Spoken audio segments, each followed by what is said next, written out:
Puji nama Tuhan, Shalom. Apa kabar semuanya? Kurang kedengeran ya, sekali lagi saya mau katakan, apa kabar semuanya? Saya undang jemaat Tuhan untuk bangkit berdiri, kita mau berdoa. Mari angkat kedua tangan kita tundukkan kepala, kita berdoa. Bapa, kami mengucap syukur buat kebaikan-Mu, buat kemurahan-Mu, buat kasih karunia-Mu Tuhan. Kami bersyukur Tuhan kalau hari ini Bapa, kami boleh kembali menghadap-Mu Bapa. Kami mau bawa pujian penyembahan kami Tuhan. Biar setiap pujian penyembahan kami Tuhan, biar manis Kau dengar Bapa.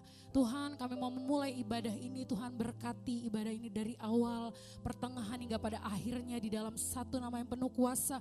Kami serahkan Tuhan ibadah ini ke dalam tangan pengasihan-Mu Bapa. Ini Tuhan, kami anak-anak-Mu yang siap memuji, memuliakan nama-Mu Bapa. Kami berdoa di dalam nama Tuhan Yesus, haleluya, amin. Jemaat Tuhan dipersilakan duduk kembali. Mari siapkan hati kita. Kita mau bawa pujian penyembahan kita pada hari ini di hadapan-Nya. Terima kasih Tuhan, Engkau begitu baik. Kami bersyukur, berterima kasih. Kami datang di hadapan-Mu Tuhan. Thank you Lord.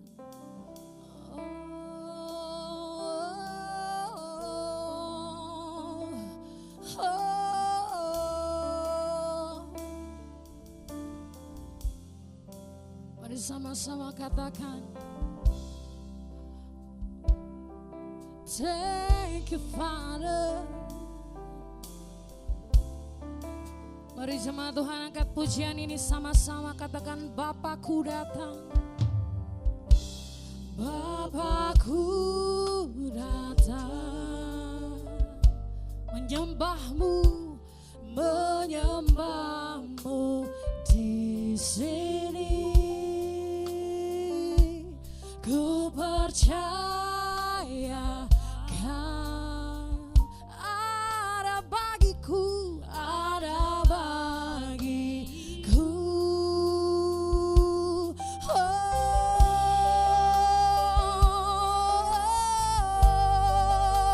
Bapa, kami datang. Mari sama-sama katakan, Bapakku datang.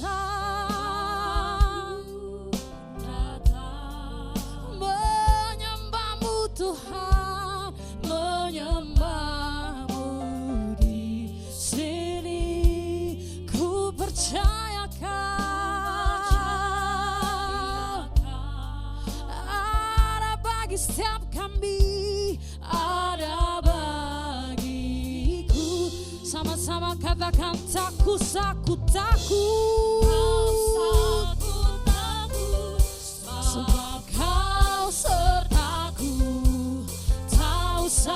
Ku bimbang, Kau di dalamku. Tak usah ku cemas, Kau penghiburku. Saat ku lemah, Kau kuatku. Mari nyanyikan haleluya. Ku nyanyi haleluya. Ku yes Lord, sungguh Kau hebat, ajaib perkasa. Perbuatan-Mu sekali lagi katakan, dari dasar hatimu katakan, ku nyanyi haleluya. Ku nyanyi haleluya. Sungguh Kau hebat, ajaib perkasa. Perbuatan-Mu di hidupku, di hidup. Beri kemuliaan yang paling meriah untuk Tuhan kita. Oh, di hidup kami Tuhan. Mari sama-sama angkat pujian ini, katakan, Bapakku datang, menyembah-Mu di sini, menyembahmu di sini. Ku percaya ada bagi siap kami, ada bagi. Sekali lagi katakan Bapakku datang, Bapakku datang menyembahmu di sini. Ku percaya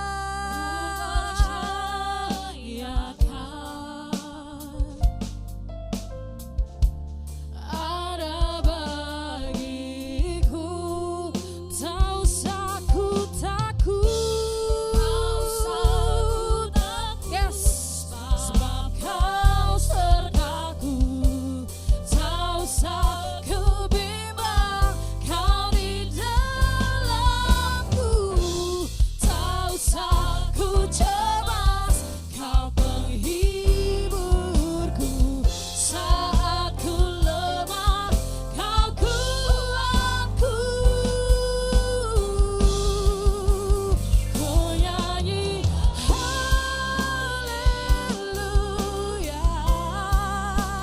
ku nyanyi haleluya. Sungguh kau hebat, ajaib perkasa perbuatanmu. Ku nyanyi haleluya, ku nyanyi haleluya,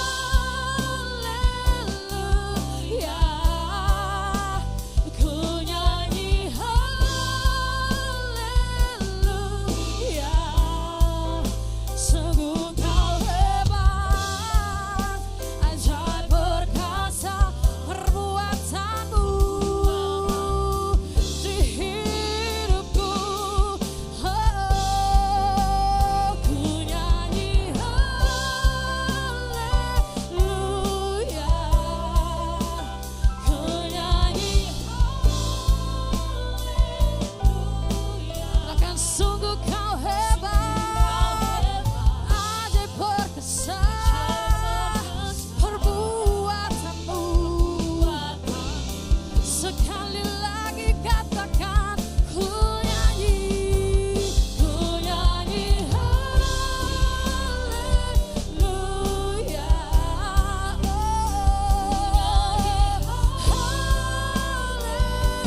haleluya. Sungguh kau hebat, ajaib perkasa perbuatanmu di hidupku, di hidupku, di hidup kami Tuhan. Thank you Lord.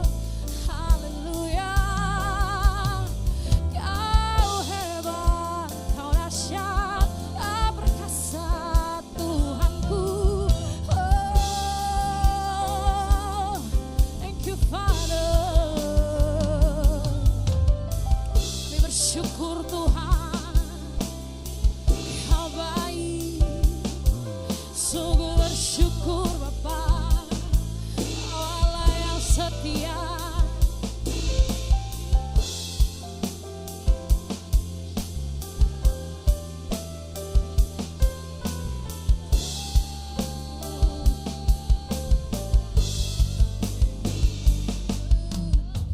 Mari jemaat Tuhan angkat kedua tanganmu.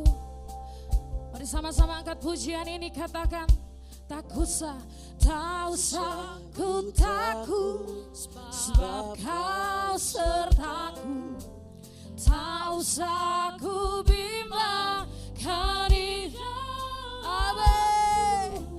Tak usah ku cemas, kau penghiburku. Saat ku lemah, nyanyikan dengan imanmu, katakan tak usah ku takut, tak usah ku takut, sebab kau sertaku. Tak usah ku bimbang, kau di dalamku.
Sebab kau yang hebat.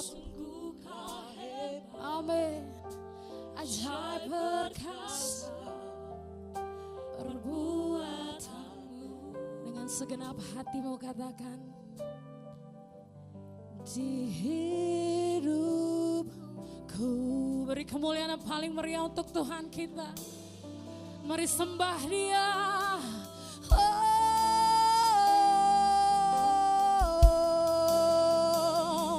Bapa kami datang, bawa rasa syukur kami di hadapan-Mu Tuhan. Sebab Dia yang layak terima pujian, Engkau yang layak terima hormat, syukur hanya bagi-Mu Tuhan. Mari sembah Dia. Mari bawa syukur-Mu, mari bermazmur, tinggikan namanya. Rasakan Dia hadir di tengah tempat ini. Oh God, You are welcome in this place. You are welcome in this place. Oh Abba Father, thank you, Lord. Hallelujah, hallelujah. Bersyukur Tuhan, Kau baik Bapa. Kau yang layak terima pujian, layak terima segala hormat. Oh Abba Father, You are welcome in this place. We come to worship You, Lord. We come to worship You, Lord. Oh Bapa, Kau baik, Kau baik. Kami bersyukur, kami berterima kasih. Thank You Father, thank You Jesus. Saya undang jemaat Tuhan untuk bangkit berdiri. Kalau nggak keberatan boleh angkat kedua tanganmu. Ini untuk Tuhan. Mari muliakan Dia dengan pujian penyembahan kita. Thank You Father.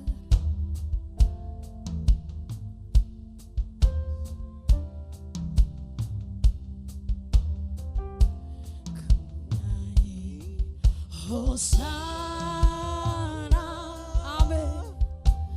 Bagi Rajaku yang duduk di tahta, aku muliakan dan ku agungkan. Kau layak sekali lagi dengan imanmu. Mari sama-sama katakan, ku nyanyi, amin. Hosana bagi Rajaku yang duduk di tahta. Aku muliakan dan ku agungkan. Kau layak disembah. Ku nyanyi Hosana.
puji, hormat, kemuliaan hanya bagi nama-Mu Tuhan. Di dalam nama Tuhan Yesus kami mau lebih lagi melompat bagi-Mu. Mari jemaat Tuhan yang siap memuji Tuhan, sama-sama kita katakan amin. Haleluya. Saya mau lihat tangan-tangan yang bersyukur, haleluya. Kasih tos kanan, kiri, depan, belakang, katakan Tuhan Yesus baik, amin. Amin. Yang sudah bertepuk tangan boleh yang sudah bersalaman boleh bertepuk tangan di atas kepalamu. Hey!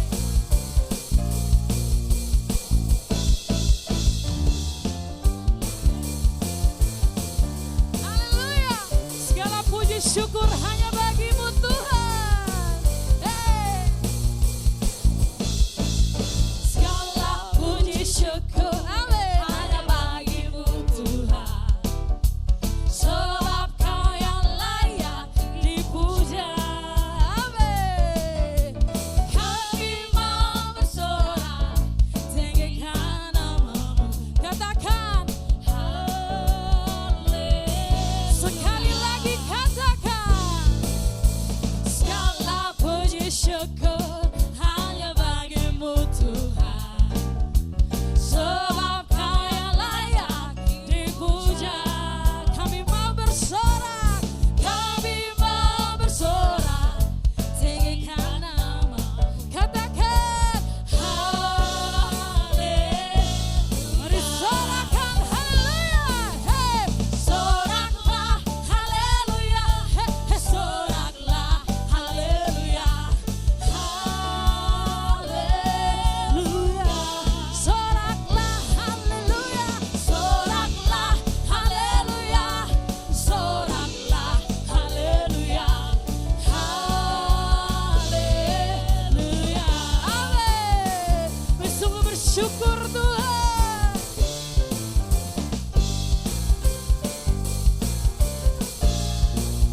Sama-sama katakan segala puji syukur hanya bagi-Mu Tuhan. Sebab Kau yang layak dipuja.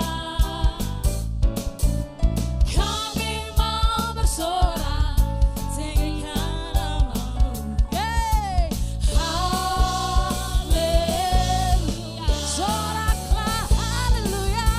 Soraklah haleluya. Hey, hey, soraklah haleluya. Haleluya.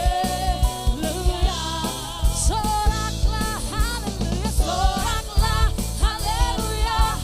Soraklah haleluya. Haleluya. Biar jemaat Tuhan angkat pujian ini, katakan soraklah. Amin. Dengan segenap hatimu. Angkat kedua tanganmu, katakan soraklah. Amin. Dengan segenap hatimu. Yes, soraklah. Soraklah haleluya. Soraklah haleluya. Haleluya. Soraklah haleluya. Soraklah haleluya. Haleluya. Haleluya.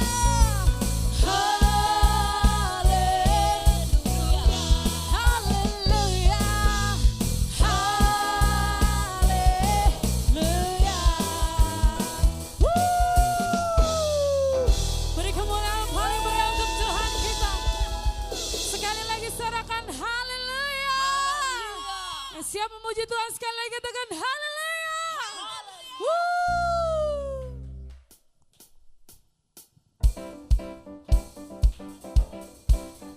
Mari bertepuk tangan di atas kepalamu.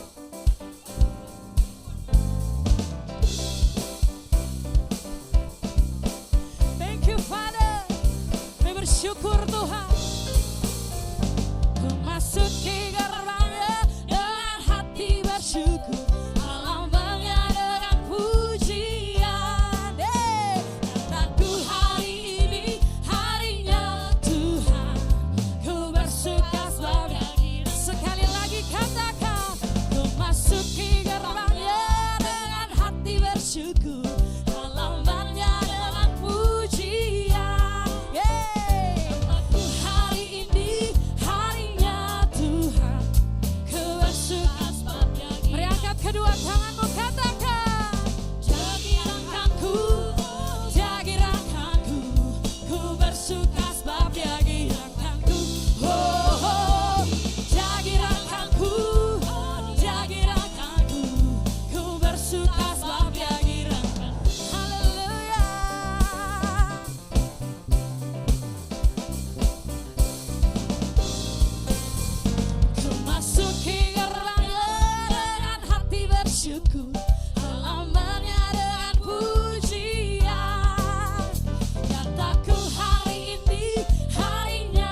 pujian ini. Hey, yang gerakanku.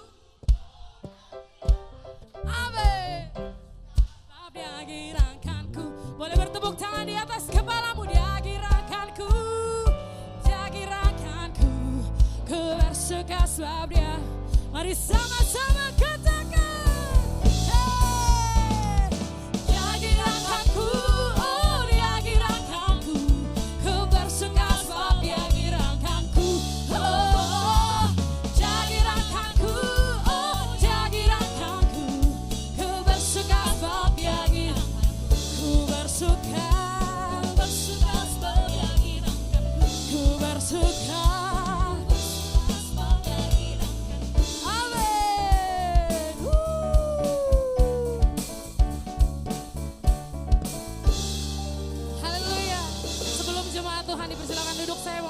Tuhan untuk bertepuk tangan sekali lagi untuk Tuhan kita. Haleluya. Thank you Father. Jemaat Tuhan dipersilakan duduk kembali. Mari siapkan hati kita mau masuk mendengarkan firman Tuhan. Mari teduhkan hati kita. Bapak kami bersyukur Tuhan. Kalau pada sore hari ini Bapak, kami boleh memuji, memuliakan nama-Mu Bapak. Biar setiap pujian penyembahan kami Tuhan hanya untuk memuliakan nama-Mu Bapa. Tidak ada nama lain di tempat ini selain nama-Mu Bapa. Sebab Engkau yang layak terima pujian Tuhan. Ini kami Tuhan, kami membuka hati kami, telinga kami, pikiran kami Bapa. Kami siap diisi dengan firman-Mu Bapa. Beracaralah Tuhan di hati kami Tuhan. Di dalam nama Tuhan Yesus. Haleluya. Amin.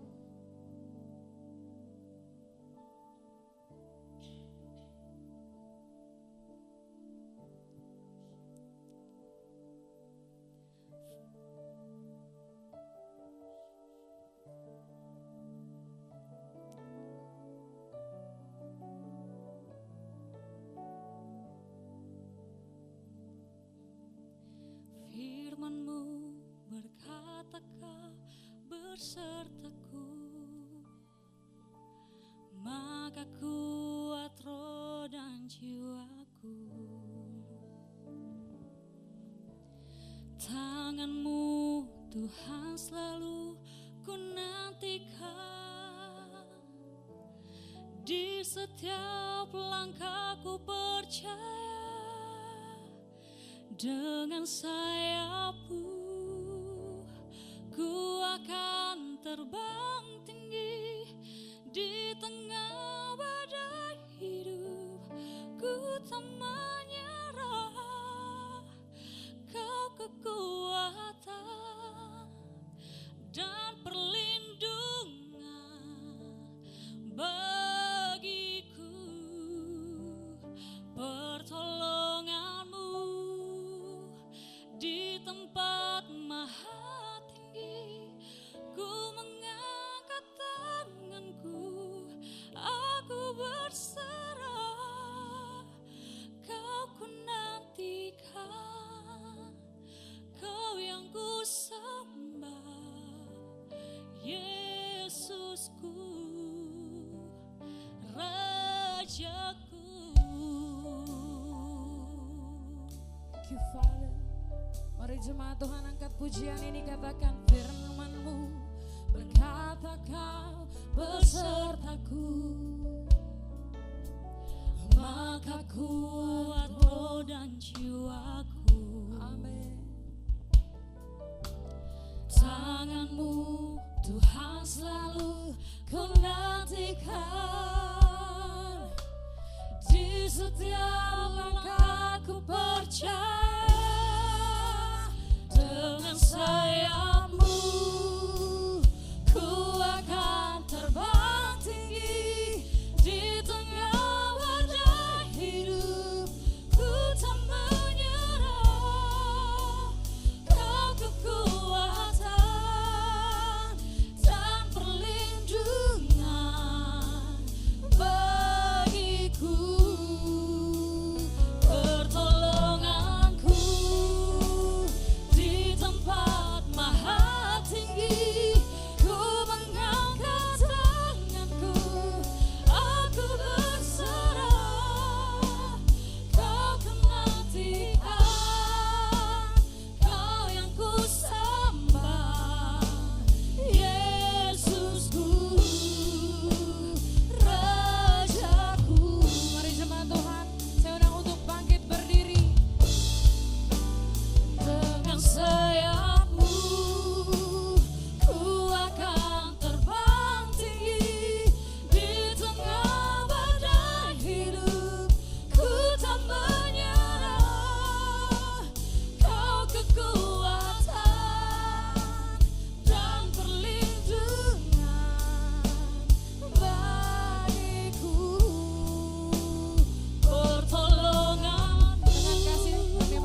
kasih Tuhan buat sore hari ini. Kami berdoa biar roh-Mu menjamah kami. Roh-Mu memberikan ilham pewahyuan buat kami untuk mengerti firman Tuhan yang akan kami dengar setelah ini. Kami percaya firman-Mu itu hidup. Firman itu berkuasa, firman itu yang menuntun setiap langkah dan keputusan kami. Supaya kami berjalan pada janji Tuhan. Kami percaya Tuhan rindu supaya hidup kami menggenapi apa yang jadi janji Tuhan buat hidup kami. Terima kasih Tuhan Yesus. Kami siap untuk dengar firman-Mu. Dalam nama Yesus Kristus kami berdoa dan mengucap syukur. Yang siap untuk dengar firman Tuhan sama-sama kita katakan amin. Amin, amin, amin. Silakan duduk Bapak Ibu dikasih Tuhan. Shalom. Selamat sore. Senang sekali bisa kembali ada di jemaat ini di GBI NLC. Terima kasih buat Pastor Supratman dan istri yang sudah kembali mengundang saya untuk hadir di gereja ini. Senang terlibat di gereja ini sejak awal dan menyaksikan bahwa gereja ini sekarang pindah di tempat yang lebih baik. Puji Tuhan, amin. Dan juga saya lihat yang hadir juga jauh lebih banyak. Ibadahnya lebih seru gitu ya. Dan saya berharap semuanya makin semangat hari demi hari. Semakin mengasihi Tuhan dan terus Tuhan tambahkan jiwa-jiwa dalam gereja ini. Amin. Selamat juga buat pentabisannya. Beberapa waktu yang lalu Pastor Supratman udah hubungi saya, undang saya, tapi mohon maaf sedang ada di luar negeri gitu ya. Jadi hanya mengirimkan doa, tapi saya percaya apa yang Tuhan kerjakan, Tuhan baru mulai sesuatu yang besar di gereja ini. Amin. Oke, mari kita buka Alkitab kita, Bapak Ibu langsung saja. Hosea pasal yang ke-6. Hosea pasal yang ke-6 ayat yang pertama. Hosea pasal yang ke-6 ayat yang pertama. Sudah ketemu semuanya? Hosea pasal yang ke-6 ayatnya yang pertama. Kita baca sama-sama ya. 1, 2, 3. Mari kita akan berbalik kepada Tuhan sebab dialah yang telah menerkam dan yang akan menyembuhkan kita, yang telah memukul dan yang akan membalut kita. Bapak Ibu teman-teman semua coba perhatikan ayat ini baik-baik. Firman Tuhan mengatakan bahwa mari kita berbalik kepada Tuhan. Mari kita bertobat, mari kita mengarahkan hidup kita kepada Tuhan. Seberapapun kita telah jauh melangkah, jauh menyimpang, menjauh dari Tuhan, arahkan berbalik pada Tuhan sebab dialah yang Dia Allah yang telah menerkam dan yang akan menyembuhkan kita, yang telah memukul dan yang akan membalut kita. Saya percaya kita nggak kesulitan sebagai orang Kristen untuk mengenal Tuhan dan mengakui Dia sebagai pribadi yang menyembuhkan. Amin. Teman-teman Bapak Ibu semua percaya bahwa Tuhan menyembuhkan? Amin. Basically kita nggak ragu bahwa Allah adalah Allah yang menyembuhkan kita. Dia adalah Allah yang membalut kita. Ketika kita terluka, Dia memulihkan kita, membalut kita, menenangkan kita. Tetapi masalahnya di ayat ini ada kata-kata lain yang kita perlu lihat. Bahwa ternyata Allah bukan hanya Allah yang membalut dan menyembuhkan kita. Ternyata Dia juga Allah yang menerkam dan memukul kita. Nah, mari kita belajar tentang ini. Kita orang Kristen percaya bahwa Allah itu baik. Amin. Firman Tuhan berkata Allah itu baik. Bersyukur pada Tuhan sebab Ia baik. Bahwasanya untuk selama-lamanya kasih setianya. Kita percaya bahwa Allah itu adalah kasih. Amin. Dia begitu mengasihi kita karena begitu besar kasih Allah akan dunia ini sehingga Ia telah dan sebagainya begitu ya. Kasih Allah begitu besar, tetapi kita perlu mengenal dimensi Allah yang lain karena Allah kita bukan hanya kasih Bapak Ibu. Allah kita adalah Allah yang multidimensi. Dia memiliki keadilannya, kebenarannya, kemahatauannya, kasihnya. Itu gak cuma satu dimensi saja, tetapi Allah kita adalah Allah yang multidimensi. Nah, di sini dikatakan bahwa Allah bukan hanya menyembuhkan dan membalut kita, Dia juga menerkam dan memukul kita. Nah di sini coba kita pahami, karena saya pernah mendengar ada orang Kristen bilang begini, Tuhan itu baik, Dia adalah Bapa yang baik. Saya yakin Dia tidak akan mungkin menyakiti kita, anak-anaknya. Mungkin teman-teman Bapak Ibu ada yang pernah mendengar pemahaman tersebut, karena Tuhan baik, Tuhan gak akan membiarkan kita disakiti. Allah tidak akan pernah menyakiti kita. Sampai satu kali saya dapat pengalaman untuk memahami ayat ini ketika saya baru punya anak. Baru punya baby. Anak saya sekarang usianya 9 tahun Bapak Ibu. Jadi waktu dia umur masih baru beberapa minggu, baru 1 bulan pertama. Dan harus kembali ke dokter untuk imunisasi, vaksinasi. Yang udah jadi orang tua pastinya tahu begitu ya. Kita bawa anaknya masih bayi, masih merah lucu-lucunya gitu ya. Dengan wajah yang imut-imut, dengan senyumnya yang imut-imut. Oh gitu ya. sebulan pertama tuh kayaknya kita bergetar gitu semua, lihat ekspresi dari wajah anak kita tuh kayak gitu ya. Kita kayak gemes banget. Dan kita bawa ke dokter dan untuk imunisasi biasanya bajunya dibuka dan dia mulai disuntik. Waktu disuntik anak saya namanya Adriel, laki-laki. Dia lucu, bayinya lucu banget. Begitu dia disuntik tiba-tiba dia nangis. Gak cuma nangis, dia teriak. Bukan cuma teriak tapi dia teriak sampai mukanya biru. Dia teriak wah gitu, dia sakit kan disuntik. Wah gitu sampai suaranya hilang. Jadi dia nangis sampai suaranya udah gak terdengar. Gitu. Dia nangis. Hari itu waktu saya lihat pertama kali anak saya diimunisasi, saya gak tega sebagai ayahnya karena lihat dia nangis sampai mukanya biru. Dia nangis sakit. Dia nangis sampai mukanya biru dan hari itu saya sadar saya gak mungkin teriak begini sama dokternya. Dokter stop, singkirkan tanganmu, jangan sakiti anak saya. Gak mungkin kan Bapak Ibu? Kenapa? Karena saya bayar mahal untuk imunisasi dan dalam prosesnya bayi saya harus disakiti dengan cara disuntik. Untuk apa? Bukan untuk membahayakan dia, tapi justru untuk membangun kekuatan di dalam dia. Betul gak? Kadang-kadang kita orang Kristen gak paham ketika Tuhan mengizinkan kita mengalami rasa sakit dalam hidup kita. Patah hati, di PHK, kehilangan orang yang kita cintai dan sebagainya. Mungkin kita marah dan bilang Tuhan jahat. Kenapa Tuhan biarkan aku ngalamin ini semua? Padahal kita nggak tahu bahwa di balik itu mungkin Tuhan sedang mengimunisasi kita. Mungkin Tuhan sebetulnya di balik rasa sakit yang kita sedang alami hari-hari ini, teman-teman Bapak Ibu semua, mungkin Tuhan sedang membangun kekuatan di dalam kita. Problemnya kita nggak tahu, kita marah, kita menuduh Tuhan kau jahat, Tuhan kau nggak peduli. Mari hari ini jadi orang Kristen yang dewasa untuk bisa melihat bahwa Allah adalah Allah yang menyembuhkan dan membalut kita, tapi dia juga Allah yang menerkam dan memukul kita Bapak Ibu. Artinya Tuhan adalah Tuhan yang akan menyakiti kita untuk sebuah tujuan yang baik dalam hidup kita, amin. Nah yuk kita lihat bahwa untuk orang Kristen bertumbuh, berbuah, siapa di tempat ini yang rindu bertumbuh? Anda rindu bertumbuh, amin? Bertumbuh ke arah Kristus, menjadi pribadi yang lebih baik lagi, makin mengenal Tuhan, makin mampu mengerjakan hal-hal yang besar. Bapak Ibu, saudara yang dikasihi Tuhan, percayalah bahwa salah satu proyeknya Tuhan adalah mendewasakan kita. Itu proyeknya Tuhan. Kalau kita jadi orang tua, kita akan ngerti bahwa orang tua tuh habis-habisan hanya untuk mendewasakan anak-anaknya. Tanya Pastor Supratman kalau gak percaya, gitu ya, sebagai orang tua. Kita punya proyek untuk membesarkan anak-anak kita itu untuk mendewasakannya. Membesarkan anak itu bukan membesarkan badannya aja. Dikasih makan yang penting gede badannya. Enggak, membesarkan anak itu membesarkan rasa berharganya, membesarkan potensinya, membesarkan pola pikirnya, membesarkan tujuan-tujuan hidupnya. Enggak cuma badannya aja. Itu namanya mendewasakan. Sama dengan kita orang percaya. Tuhan rindu untuk mendewasakan kita. Amin. Katakan sama-sama, Tuhan rindu untuk mendewasakan saya. 1, 2, 3. Tuhan rindu untuk mendewasakan saya. Yes. Kenapa? Karena begini, kalau anak umur 5 tahun. Anak umur 5 tahun dan dia bilang, mama aku mau minta mobil. Kira-kira yang dapat apa? Mobil-mobilan. Sesuai kapasitasnya. Tapi kalau anak umur 25 tahun bilang, mama aku minta mobil. Yang dia maksud adalah mobil beneran, begitu kan? Sesuai kapasitasnya. Kenapa kita gak pernah dapat perkara besar? Karena kita belum dewasa rohani, kan begitu? Kita marah, kenapa Tuhan gak kasih perkara besar? Karena kamu belum siap, kamu belum masuk dalam proses pendewasaan yang Tuhan mau. Kita masih ingin jadi anak kecil. Makanya begini, kalau kita jadi orang Kristen hanya kepengen dimaklumi, maka kita akan stay jadi bayi rohani.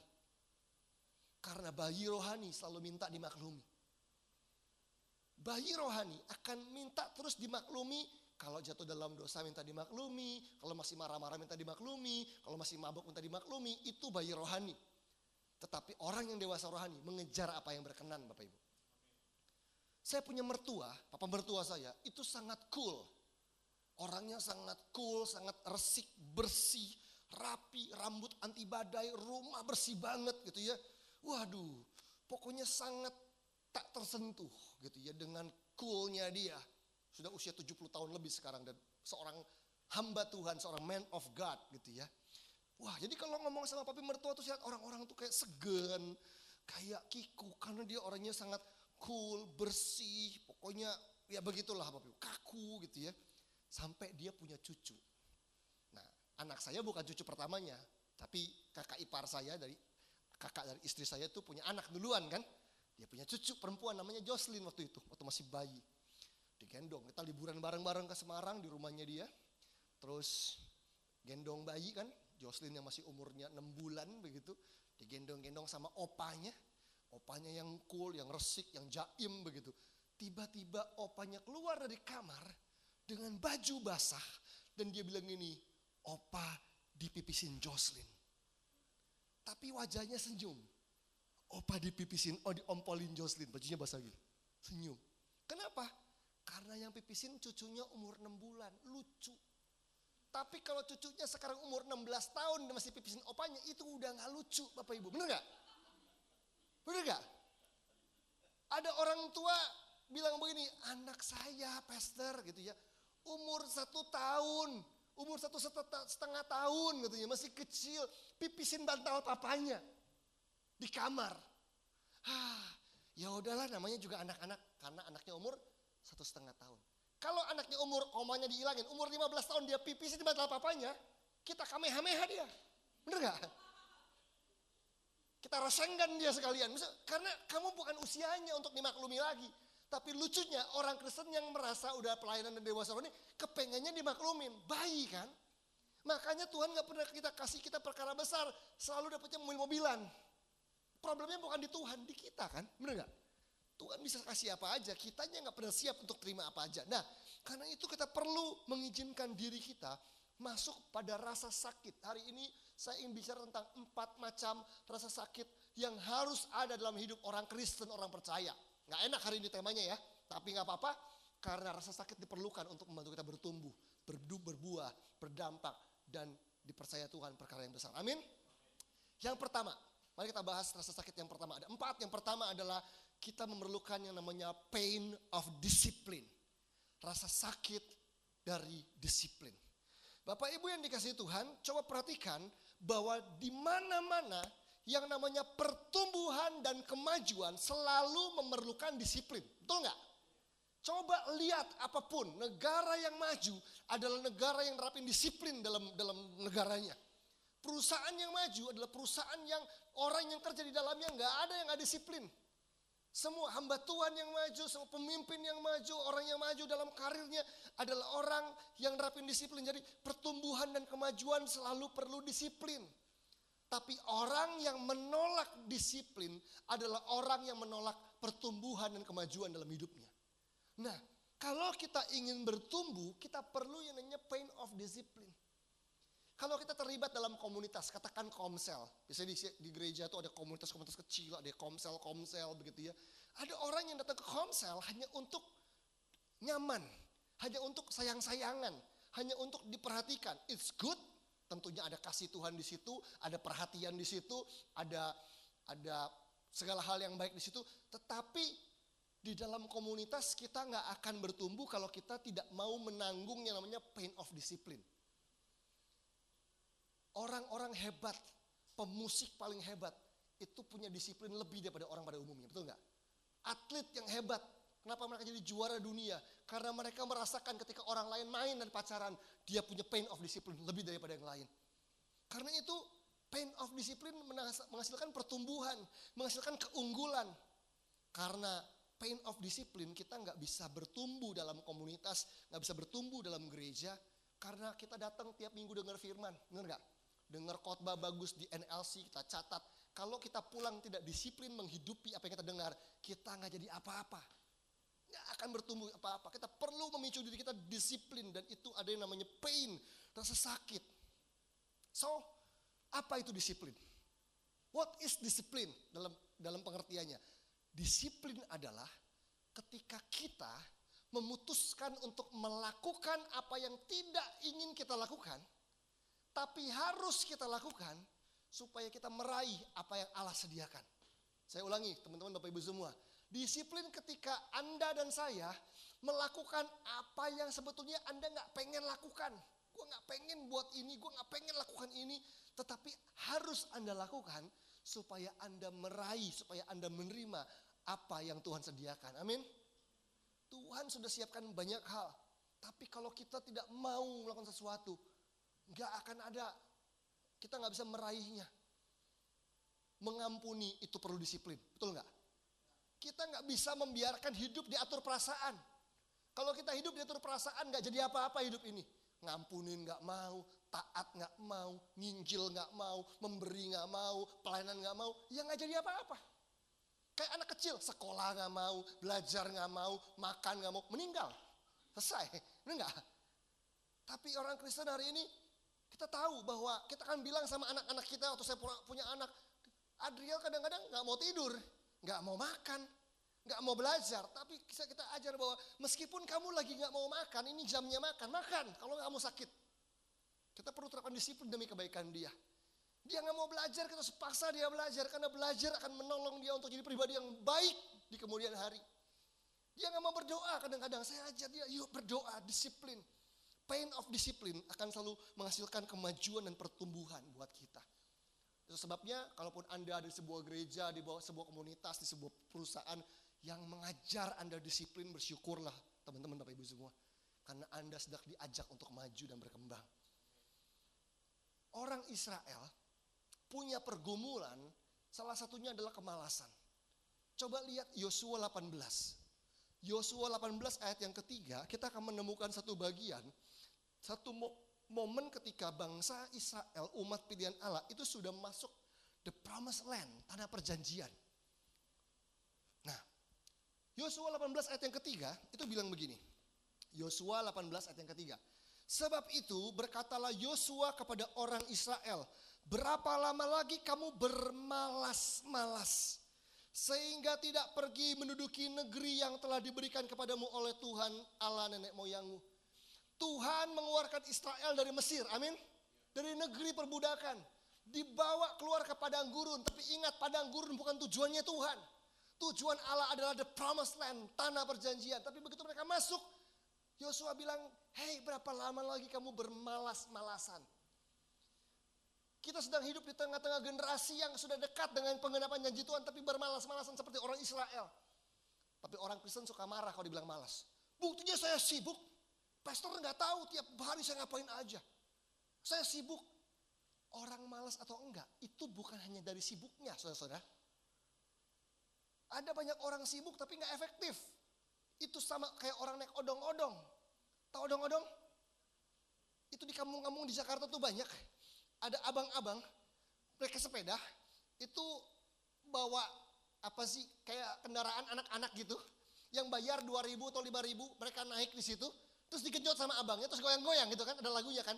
Biji-bijian ditanam tumbuh lagi gitu. Dia goyang, tapi gak kemana-mana. Orang Kristen yang sibuk gak kemana-mana, itu kayak odong-odong. Hidupnya kayaknya sibuk tapi gak pernah kemana-mana. Buat saya yang namanya kemalasan adalah ketika kita hidup di bawah kapasitas yang seharusnya.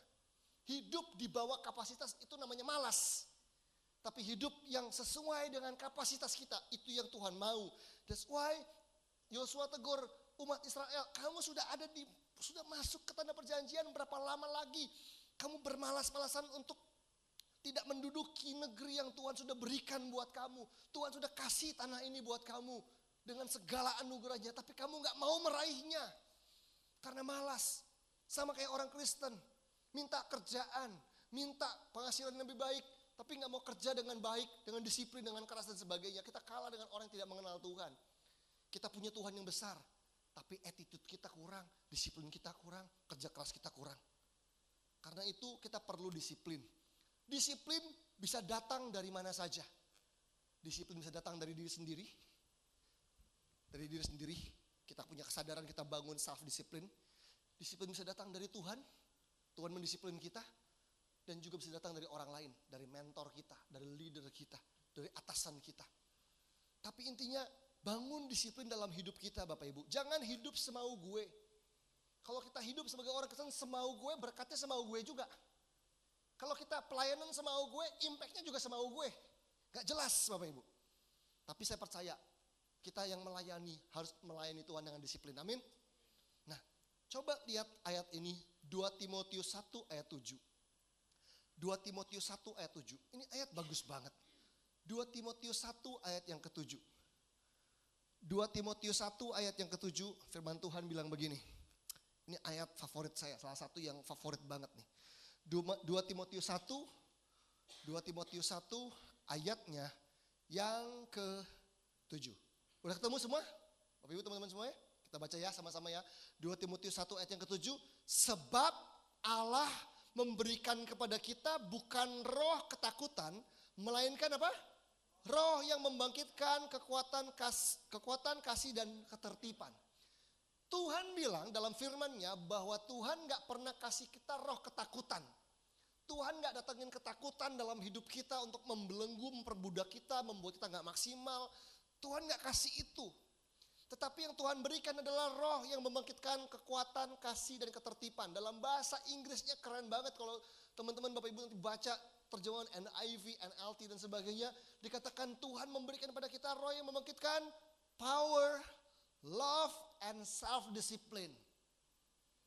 Jadi ternyata cara Tuhan untuk menolong kita mengatasi roh ketakutan adalah satu, God's power. Ada kuasa Allah yang menaungi kita. Amin. Yang kedua adalah ada God's love, ada kasihnya Tuhan yang menjamah kita. Tapi yang ketiga yang gak boleh ketinggalan, kita perlu ada disiplin. Kalau kita punya masalah finansial, kita hidup dalam ketakutan karena hutang yang begitu banyak, ada kuasa Tuhan yang bisa kerjakan mujizat. Yes. Ada kasih Tuhan yang menenangkan kita. Yes. Datang ke ibadah, kita nangis, kita nyembah Tuhan, tolong. Hutangku terlalu banyak, di luar kemampuanku, aku udah dipermalukan. Kita nyanyi nyembah Tuhan, berseru pada Tuhan dan nyanyi lagu, aku punya Tuhan yang besar. Kita nangis, thank you Tuhan. Aku rasa tenang, damai. Kita pulang ke rumah dan kalau gak dicicil utangnya, tetap kita ketakutan. Ada power, ada kuasa Tuhan, ada kasih Tuhan, tapi ada disiplin bagian kita Bapak Ibu. Disiplin untuk cicil utangnya, disiplin untuk atur keuangan kita. Kalau kita gak sehat, hidupnya banyak penyakit, kita perlu kuasa Tuhan, yes. Kita perlu kasih Tuhan, yes. So kita juga perlu disiplin supaya kita badannya lebih enak. Kok kayaknya jantung gua gak enak deh. Kalau gak disiplin, hajar terus semuanya, ya kita akan terus-menerus hidup dalam ketakutan. Karena itu, yuk embrace yang namanya pain of discipline. Sakit, gak enak. Tapi saya percaya ini menolong kita untuk bertumbuh, amin. Ini menolong kita untuk berkemenangan melawan roh ketakutan. Itu adalah rasa sakit yang pertama, pain of discipline. Yang kedua, saya menyebutnya sebagai pain of conflict. Rasa sakit dari gesekan. Pain of conflict. Jadi rasa sakit karena gesekan. Amsal 27 ayat 17 mengatakan, besi menajamkan besi, manusia menajamkan sesamanya. Bapak Ibu yang kasih Tuhan, teman-teman semua, besi yang tidak tajam, pisau yang tidak tajam, gak bisa dipakai dengan efektif. Betul gak? Tuhan perlu menajamkan kita supaya kita bisa dipakai jadi berkat. Karena itu perlu yang namanya gesekan demi gesekan untuk menajamkan kita. Kadang-kadang kita gak suka dengan gesekan. Aduh, saya gak suka kalau di Komsel ada gesekan. Saya gak suka kalau di keluarga ada gesekan. Saya gak suka kalau di tempat manapun ada gesekan, saya gak suka. Saya cinta damai, betul. Saya juga sama Bapak Ibu, saya orang yang cinta damai.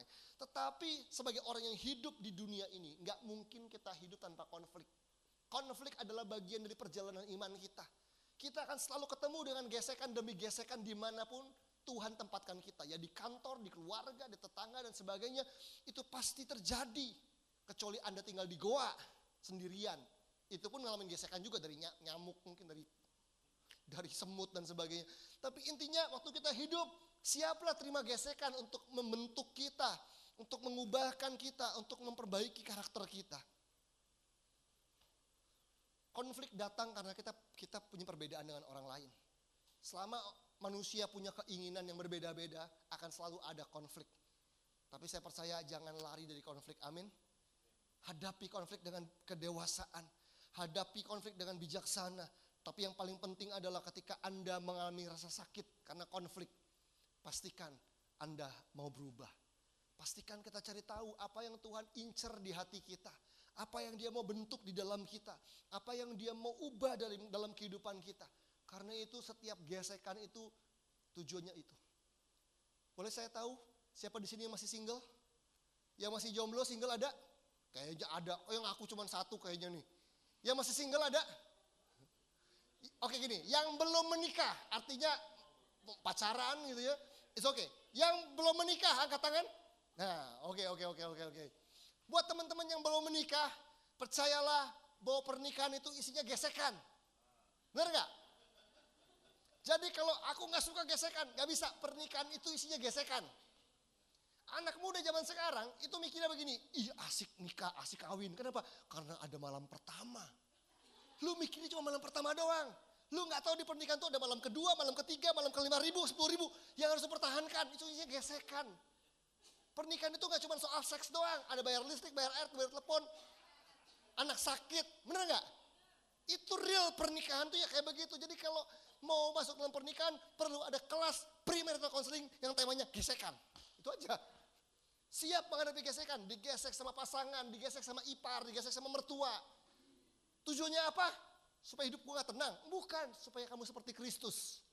Untuk ngubahin karaktermu seperti Kristus. Gimana kita mau nerapin firman kalau kita gak pernah digesek? Kita belajar soal forgiveness, kita belajar soal kasih, kita belajar soal jadi teladan dan sebagainya. Gimana ngehidupinnya? Waktu Anda digesek, itulah kesempatan untuk menghidupi kebenaran.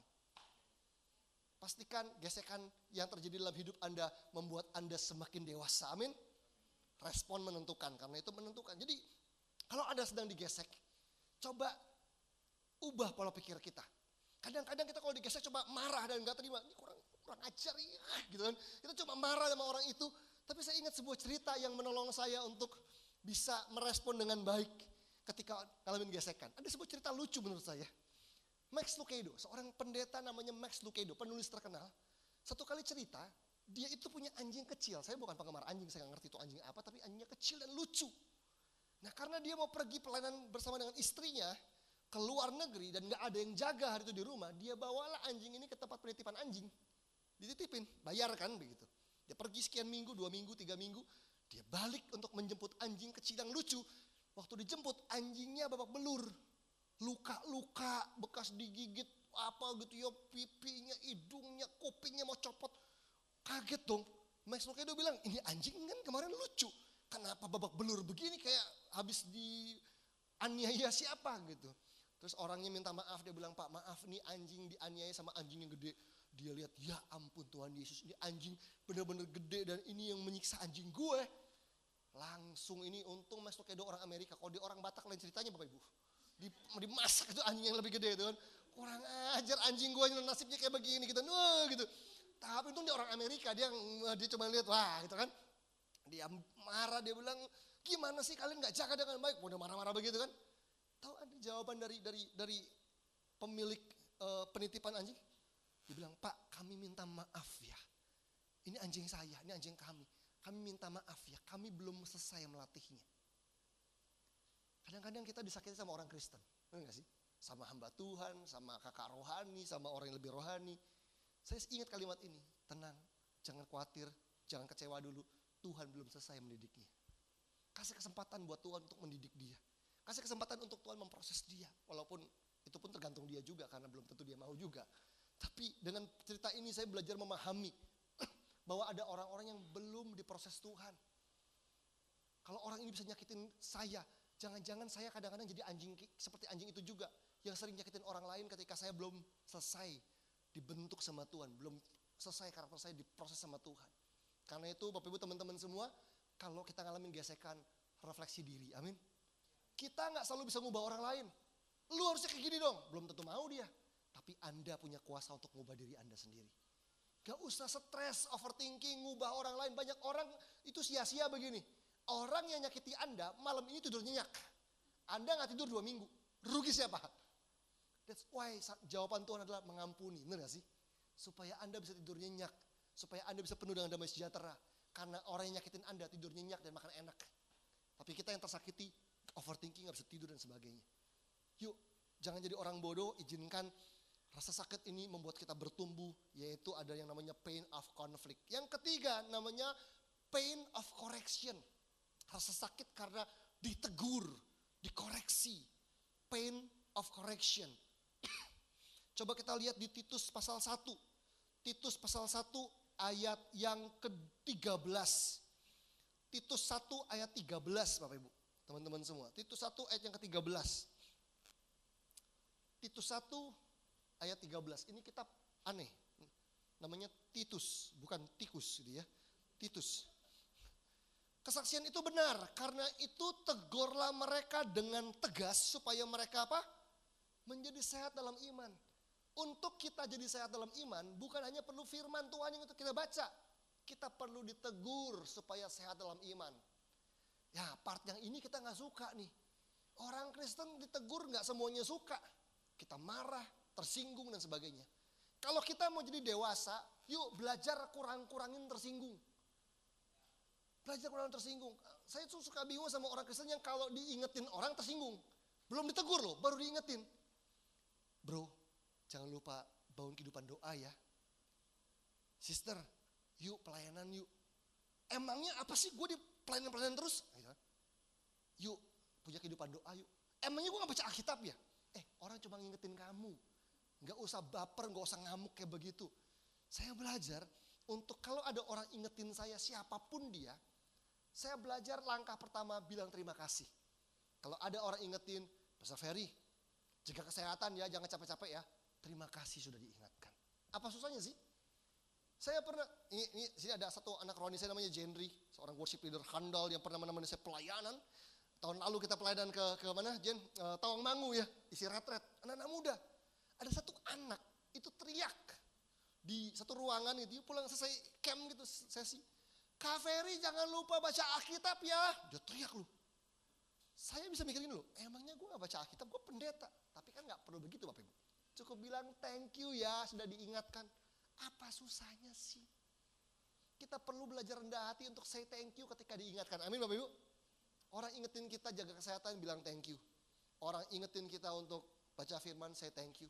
Orang ingetin kita untuk pelayanan, say thank you. Orang ingetin kita untuk mandi, say thank you. Orang ingetin kita untuk hemat, jangan nyemar, say thank you. Karena sometimes nasihat-nasihat itu berharga loh. Orang nasihatin itu karena sayang.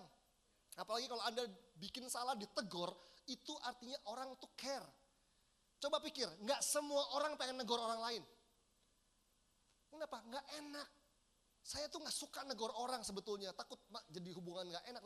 Kalau orang memutuskan untuk berani tegur Anda dengan baik, hargai. Karena dia perlu effort untuk negor kita mungkin. Gak semua orang mulutnya enteng untuk negor begitu aja. Tapi waktu dia menegur, saya thank you, terima kasih ya sudah tegur saya. Karena saya belajar memahami bahwa ditegur artinya disayang. Titik dimana saya sangat marah. Saya tergoda untuk ngomong gini, terserah lo. Kalau kita udah bilang terserah lo, itu gawat Bapak Ibu. Kalau kita masih ditegur, itu artinya orang belum give up sama kita. Bener gak? Tapi kalau bilang udah gue nyerah sama lu, serah lu. Itu bahaya, bahaya. Orang masih marahin kita, tegur kita, itu artinya peduli dan sayang. Karena itu beri diri kita untuk ditegur. Ditegur oleh orang-orang yang mengasihi kita, ditegur oleh pemimpin kita.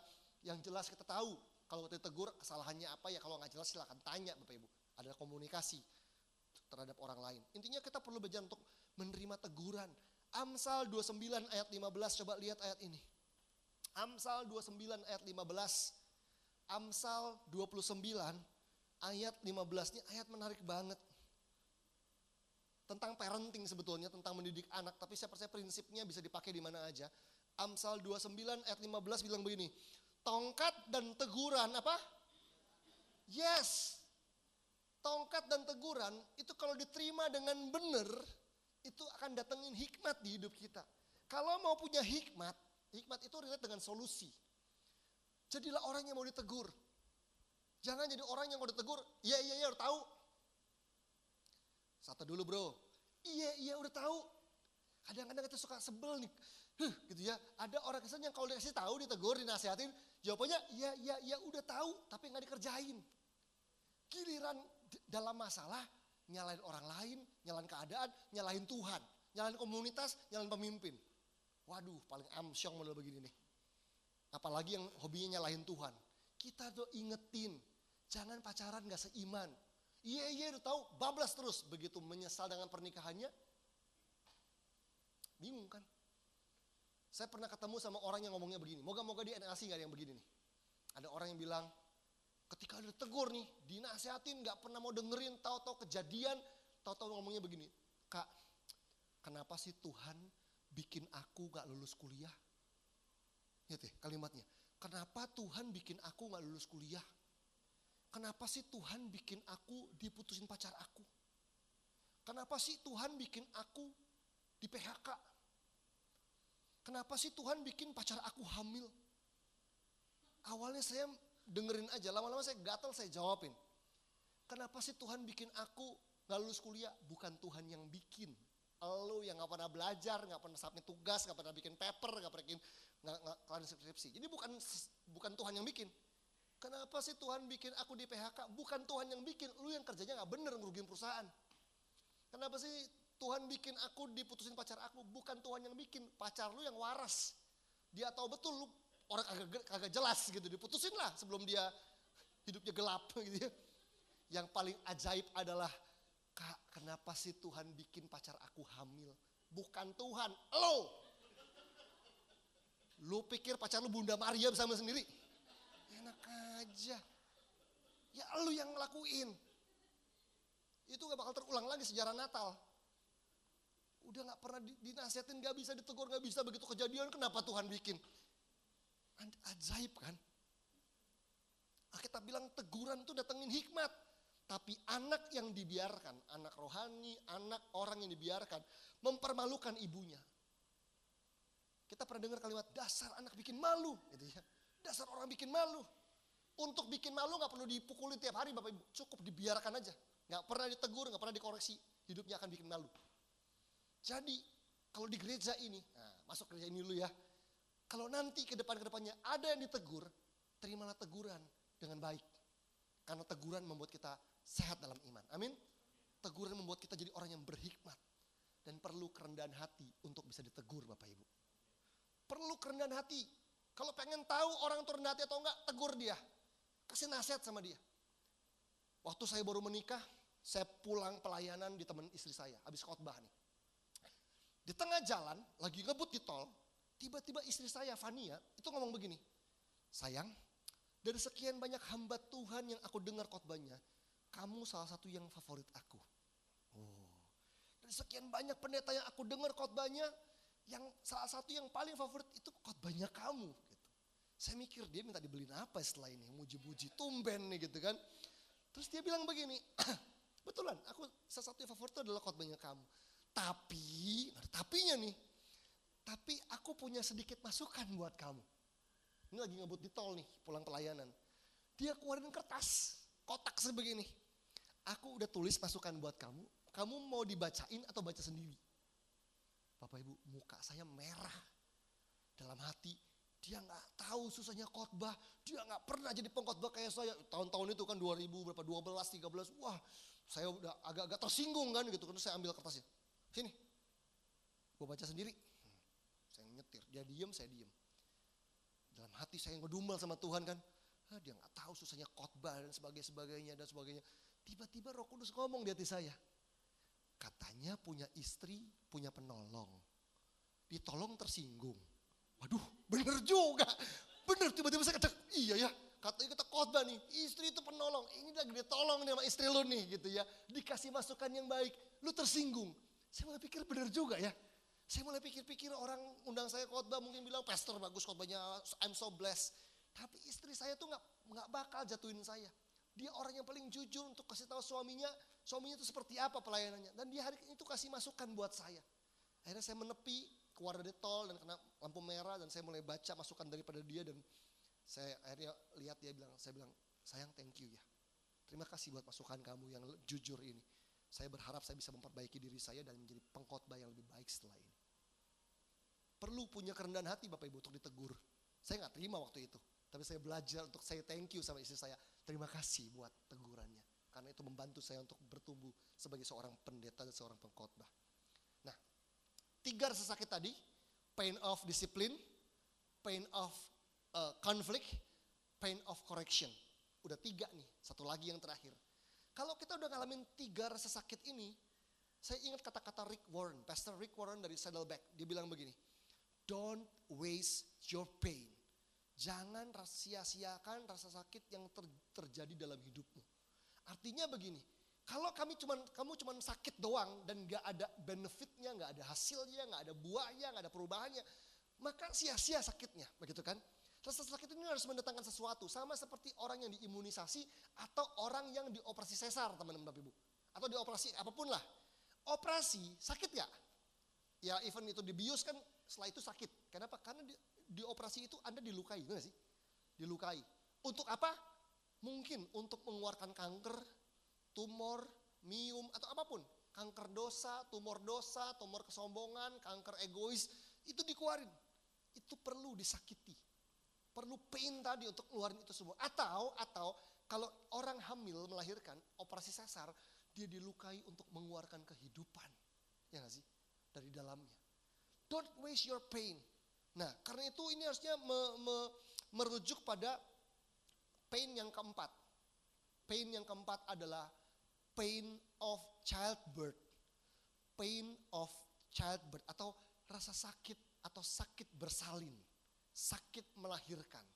Nah, tadi ada yang namanya pain of discipline, ada yang namanya pain of correction, pain of conflict. Itu ujungnya harus muaranya di sini yang namanya pain of childbirth. Artinya kalau kita bertumbuh, luka-luka itu membuat kita bertumbuh, rasa sakit itu membuat kita bertumbuh. Bapak Ibu saudara kasih, kalau kita semakin bertumbuh dan menjadi dewasa, maka ujungnya kita harus melahirkan keturunan. Amin. Karena begini, sadar enggak bahwa di dalam kekristenan itu ada 5 level kerohanian. Dengan cepat ya, 5 level kerohanian. Yang pertama yang paling bawah itu namanya mati rohani. Katakan sama-sama mati rohani. Orang yang belum percaya Yesus, orang yang belum lahir baru itu mati rohani. Kalau orang mati rohani gak bisa bertumbuh. Disuruh berhenti ngerokok, disuruh berhenti mabuk, gak bisa. Kenapa? Karena masih mati rohani, belum terhubung dengan Allah. Rohnya belum hidup kembali. Mati rohani. Begitu dia lahir baru, apa itu lahir baru? Baru lahir kan begitu. Lahir baru lahir. Maka dia jadi bayi rohani. Nah kalau udah jadi bayi rohani, dia bisa bertumbuh. Mati rohani yang pertama, yang kedua itu bayi rohani. Lalu dia dibawa bertumbuh lagi dirawat, dia jadi anak rohani. Gitu kan? Ketika dia jadi anak rohani, dia didewasakan dan dia mulai mengambil tanggung jawab. Dia menjadi dewasa rohani. Nah kalau udah dewasa rohani, dia terus bertumbuh. Kalau secara fisik ya kita menikah, maka level yang terakhir adalah kita menjadi orang tua rohani. Nah, rasa sakit bersalin ini harusnya dialami semua orang Kristen waktu kita bertumbuh. Karena waktu kita bertumbuh ada satu titik dalam hidup Anda harus melahirkan anak-anak rohani. Punya anak rohani itu bukan hanya untuk Pastor Supratman dan saya. Sebagai pendeta, gembala dan sebagainya. Semua orang Kristen harus memenangkan jiwa. Semua orang Kristen harus belajar membapai, mementor orang lain. Melahirkan anak-anak rohani. Bukti dari kedewasaannya. Dia gak cuma berhenti jadi dewasa rohani, tapi dia berhenti jadi orang tua rohani. Galatia 4 ayat 19, ini ayat yang terakhir. Galatia 4 ayat 19. Kita buka sama-sama ayat yang terakhir, Galatia 4 ayat yang ke-19. Galatia 4 ayat yang ke-19. Paulus bilang begini, Galatia 4 ayatnya yang ke-19. Hai anak-anakku, karena kamu aku menderita sakit bersalin lagi sampai rupa Kristus menjadi nyata di dalam kamu. Paulus mengalami rasa sakit bersalin supaya orang-orang yang dia layani, supaya orang-orang yang dia mentor, dia muridkan mengalami keserupaan dengan Kristus sampai rupa Kristus menjadi nyata di dalam kamu. Tanpa memiliki anak-anak rohani, hidup kita gak punya legacy, hidup kita gak punya warisan rohani. Karena itu saya berharap di gereja ini kita tidak hanya puas sekedar bertumbuh. Kita gak puas hanya sekedar berbuah. Tapi saya berdoa supaya kita semua yang semakin dewasa rohani, satu kali akan belajar jadi orang tua rohani. Kita memenangkan jiwa, kita merawat mereka, kita membapai, mementor mereka. Jangan semuanya dimentor ke Pastor Supratman. Tolong Pastor, ini nih, aku udah menangin jiwa, Pastor aja gitu. Bantulah gembala kita dengan kita belajar untuk mementor orang lain. Makanya kita perlu belajar, perlu jadi murid Kristus yang sejati. Perlu diperlengkapi supaya kita bisa mengajar orang lain dan membimbing orang lain dalam Tuhan. Dan hidup kita Terakhir teman-teman semua, Bapak Ibu semua, teman-teman. Terakhir begini, hidup kita itu akan terjaga sampai kapanpun kalau kita punya 3 lapisan hubungan dalam hidup kita. Tentunya Tuhan ngejagain kita, tapi dia memberikan 3 lapis hubungan yang bisa menjaga hidup kita. Dan saya terapkan ini dalam hidup saya. Yang pertama, kita perlu punya bapak rohani dalam hidup kita. Kita perlu punya, ada orang di atas kita menjadi mentor, menjadi bapak rohani di atas kita. Yang kedua, kita perlu punya teman rohani di samping kita. Sahabat-sahabat rohani di samping kita. Dan yang ketiga, kita perlu anak rohani ada di bawah kita. Atas dijaga, tengah dijaga, bawah dijaga. Hidup kita mudah-mudahan insya Yesus gitu ya, terjaga karena kita punya bapak rohani, punya teman rohani, punya anak rohani. Teman-teman Bapak Ibu semua, kita akan tahu kalau kita punya anak aja nih jasmani, hidup kita gak bakal sembarangan, betul gak? Kita jadi orang tua gak mungkin bangun siang, kita harus disiplin, siapin makanan, kita harus mikirin pembelajaran, kita gak boleh kerja malas-malas. Kenapa? Karena kita punya anak di bawah kita. Kalau kita punya anak rohani, saya percaya harusnya kita makin serius di dalam Tuhan. Karena kita tahu ada orang yang kita rawat kerohaniannya, hidupnya. Dan pertumbuhannya itu bergantung juga pada peran kita dalam hidup mereka. Saya berdoa supaya teman-teman di NLC, yuk dari sekarang belajar untuk mengembrace 4 rasa sakit dalam hidup kita. Yang pertama adalah pain of discipline.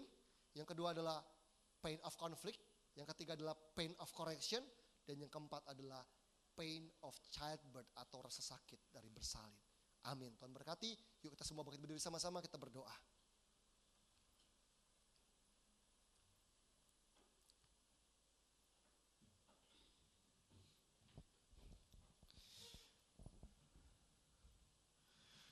Tuhan, kami berdoa hari ini, mungkin ada di antara anak-anak-Mu yang saat ini hadir di tempat ini, ada di ruangan ini, sedang bergumul, sedang struggle dengan rasa sakit, dengan pain yang terjadi dalam hidup kami. Baik itu pain of discipline, entah itu pain of correction, entah itu pain of childbirth, atau itu pain of conflict.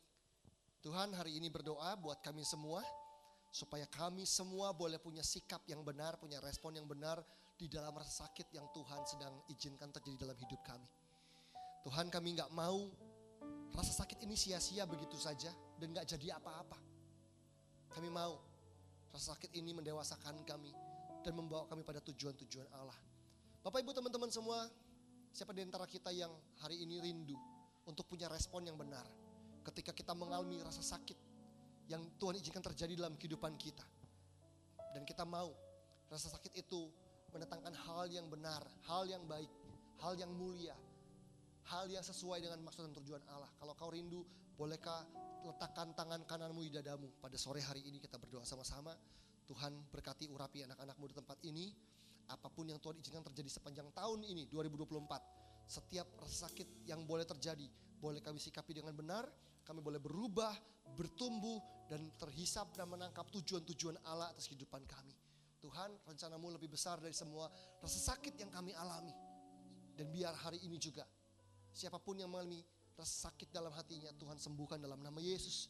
Engkau jamah dengan kasih-Mu, Engkau jamah dengan kekuatan-Mu, dan bantu kami untuk bisa menanggung setiap rasa sakit yang terjadi ini, supaya kehendak Tuhan dan tujuan Tuhan terjadi dalam kehidupan kami. Terima kasih Bapa di surga, kami mengucap syukur buat firman-Mu. Kami percaya firman ini baik buat kami, hanya menyiapkan kami pada kehidupan yang jauh lebih baik seperti yang Tuhan sediakan buat kami. Dalam nama Yesus Kristus kami berdoa dan mengucap syukur. Haleluya. Yang percaya sama-sama kita katakan amin. Amin. Amin. Jemaat Tuhan boleh silakan kembali duduk. Terima kasih Pastor Ferry buat firman yang telah disampaikan. Biar firman yang disampaikan biar bisa menjadi rema bagi kehidupan kita. Kita tiba saatnya kita akan memberikan persembahan. Mari jemaat Tuhan tundukkan kepala, kita berdoa. Mari kita berdoa. Bapa, kami mengucap syukur Tuhan buat sore hari ini. Kami mengucap syukur buat setiap penyertaan kebaikan Tuhan dalam hidup kami. Kami sudah memuji membesarkan nama-Mu. Kami sudah mendengarkan firman-Mu. Biar firman itu Tuhan dapat kami hidupi. Membuat kami semakin hari semakin dewasa dalam mengiring akan Engkau. Sebentar lagi Tuhan kami akan berikan persembahan. Biar Engkau terus memberkati setiap tangan-tangan yang memberikan Tuhan. Biar berkat-Mu terus mengalir buat jemaat-Mu, karena kami sudah terlebih dulu menerima setiap berkat yang daripada Tuhan. Terima kasih Tuhan, kami siap memberi yang terbaik di dalam nama Tuhan Yesus. Haleluya, amin. Amin. Selamat memberi. Ratakan tanah bergelombang, timbullah tanah yang berlubang, menjadi siap dibangun di atas dasar iman. Ratakan tanah bergelombang, timbullah tanah yang berlubang, menjadi siap dibangun di atas dasar iman. Menjadi siap dibangun, menjadi siap dibangun, menjadi siap dibangun, menjadi siap dibangun di atas dasar iman.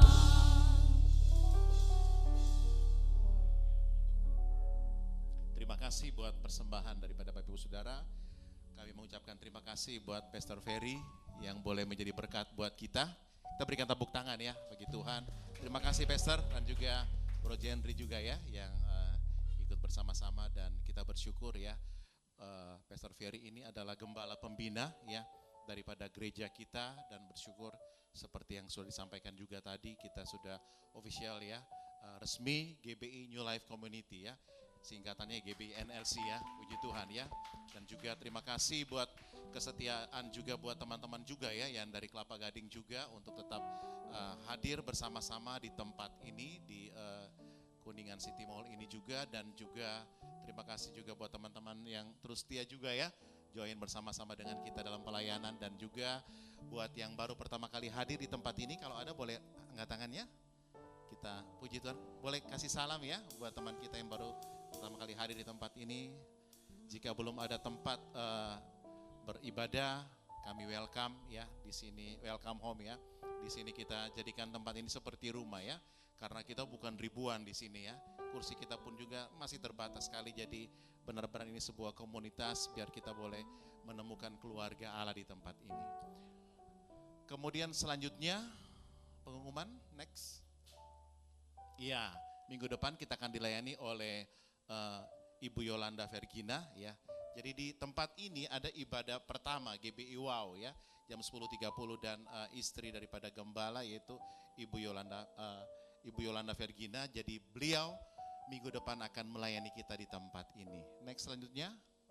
Ya, doa pagi online ya. Ini ada beberapa teman yang rajin doa pagi ya. Ada Carlos di Depok rajin doa pagi, ada juga yang di Surabaya juga ikut doa pagi juga, ada beberapa juga, ada Beci juga ya.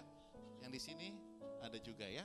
Ada Kristi juga ya, dan yang lain-lain ya. Jadi kita ada doa pagi online setiap hari Senin sampai Sabtu jam 5 sampai 5.30 ya. Tidak perlu buka kamera ya. Ici rajin juga Ici ya. Kayaknya besok ini Magda besok ikuti ya. Puji Tuhan ya. Oke, next selanjutnya. Ya, ini ya, Rabu 3 April kemarin kita sudah resmi terdaftar sebagai gereja di bawah GBI. Next selanjutnya. Ya. Dia akan siaran rohani ya. Yang mau ke Israel ada? Haleluya ya. Lagi perang di sana ya. 23 sampai 5 Juli ya. Saya akan berangkat ke sana untuk siara rohani. Kalau yang rindu ikut bisa daftarkan diri ya. Kalau mungkin waduh kayaknya belum siap nih ya. Kayaknya tahun depan juga kita akan buat untuk bisa bersama-sama siara rohani di sana. Saya sempat WA juga sama Bro Yeri ya.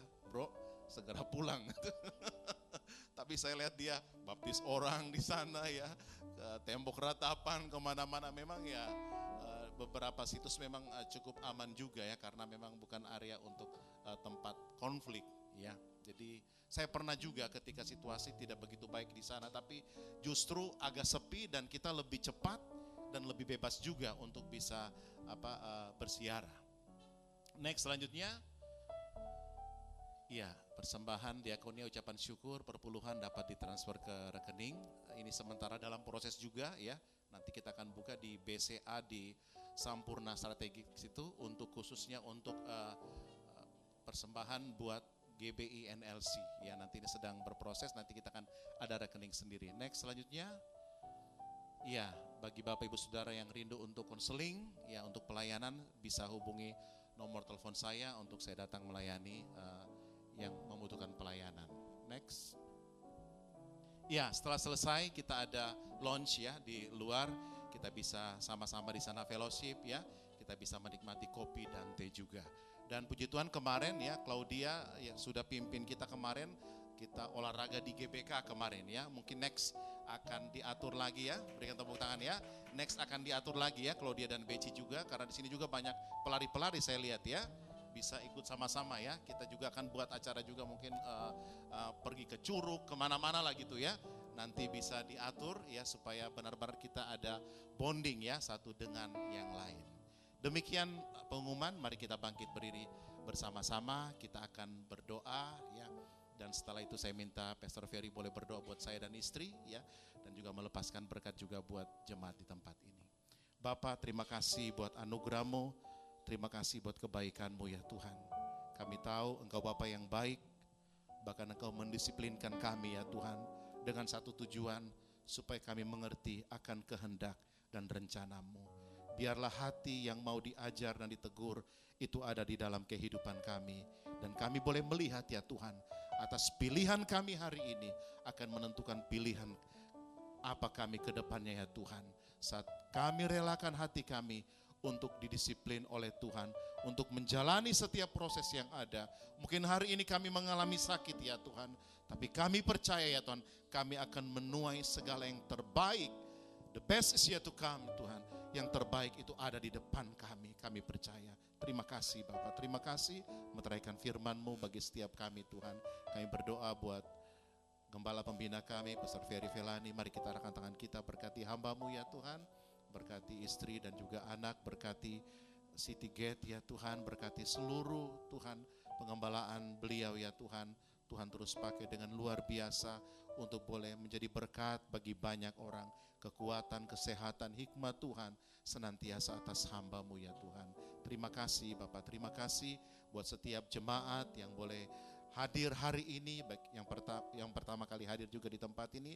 Tuhan memberkati setiap kami ya Tuhan, keluarga kami, usaha, pekerjaan kami, kuliah Tuhan, bahkan juga sekolah kami juga Tuhan memberkati. Terima kasih Bapak, terima kasih buat kebaikan-Mu, terima kasih buat anugerah-Mu. Kami juga berdoa buat bangsa kami, Indonesia. Kami percaya keamanan, damai sejahtera Tuhan atas bangsa kami.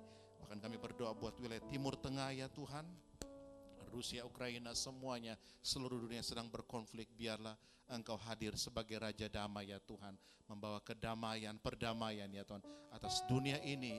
Bahkan terlebih Tuhan, ada keselamatan yang boleh diterima dari setiap hati yang ada. Terima kasih Bapak, terima kasih Tuhan. Saya minta Pak Ferry boleh maju ke depan juga. Saya undang istri saya juga untuk bisa maju ke depan. Biarlah kita boleh menerima doa dan berkat dari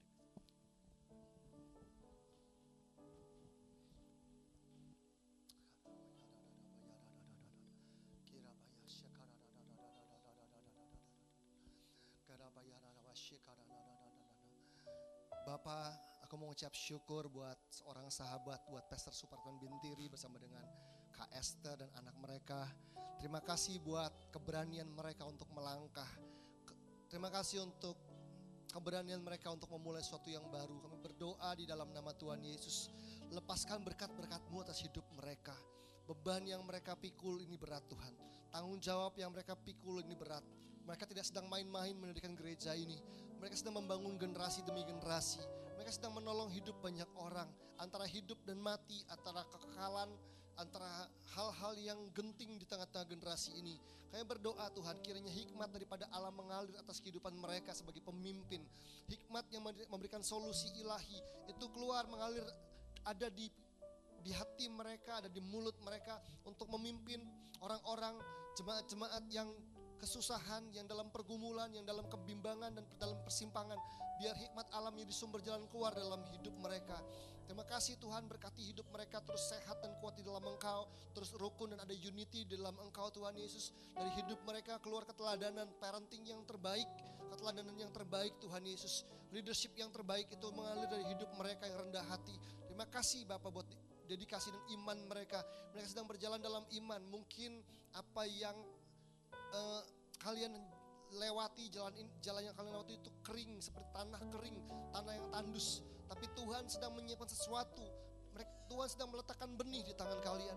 Tabur itu dengan mencucurkan air mata. Jangan nengok kiri kanan, jangan bandingkan apa yang sedang kalian buat dengan ladangnya orang lain. Karena Tuhan akan menyirami tanah yang tandus ini dengan hujan daripada Dia sendiri, sehingga benih yang akan kalian tabur akan tumbuh di dalam nama Yesus. Dia akan tumbuh, akan menghasilkan bukan hanya sekedar berkat-berkat finansial, tapi juga menghasilkan orang-orang yang diubahkan hidupnya, para pemimpin yang dibangun. Tuhan akan datangkan pemimpin-pemimpin ke tempat ini untuk melengkapi apa yang kurang, apa yang perlu diisi. Kau tidak akan berjalan sendirian. Jangan pernah merasa sendiri, karena Tuhan telah menyediakan banyak orang yang mengasihi dan mendukung kalian untuk berjalan mengerjakan visi Tuhan. Terus setia dan tangkap visi Tuhan. Jangan tergoyahkan oleh apapun. Kalian tidak memerlukan pengakuan manusia, tapi semua conviction ilahi di hati kalian itu cukup untuk membuat kalian terus melangkah. Melewati api yang besar, kalian tidak akan terbakar. Melewati air yang deras, kalian tidak akan terhanyutkan. Karena Tuhan membuat kalian terus melangkah dalam visi dan rencananya. Berkati Tuhan gereja ini, GBNLC ada dalam rencana Tuhan. Biar gereja ini terus bertumbuh dan berbuah, menjangkau, memperlengkapi dan mengutus jiwa-jiwa sampai seluruh bumi penuh dan kemuliaan Tuhan. Terima kasih Tuhan, terima kasih.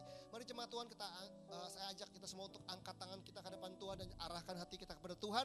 Dan terimalah berkat Tuhan, berkat yang terbaik, berkat yang spesial, berkat yang dicurahkan Bapa di surga kepada anak-anak yang dicintainya, berkat yang secara sempurna dinyatakan melalui pengorbanan Tuhan Yesus Kristus yang telah mati, bangkit dan naik ke surga, dan mencurahkan Roh Kudus yang untuk tinggal di dalam kita, untuk mengurapi kita, untuk memperlengkapi kita dan menuntun langkah kita sampai kita menggenapi seluruh rencana Allah. Karena itu terimalah berkat ini dan jadilah berkat kemanapun kau pergi di dalam nama Tuhan Yesus Kristus. Yang sudah diberkati Tuhan, sama-sama kita katakan amin. Tuhan berkati.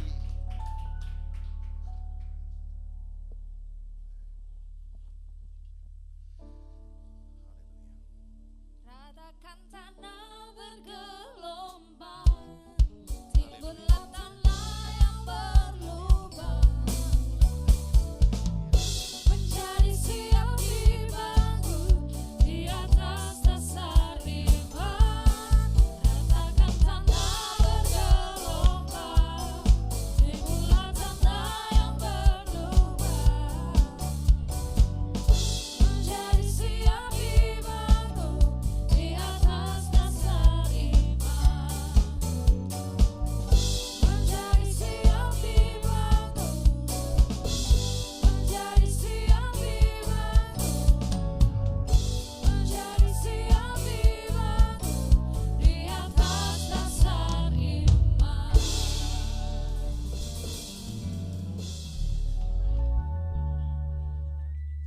Jemaat Tuhan boleh, teman-teman boleh maju ke depan, kita mau foto bersama-sama.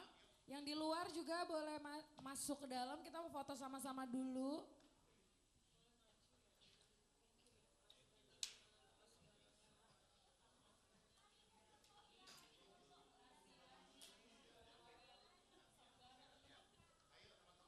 Ayo teman-teman yuk, kita mau foto.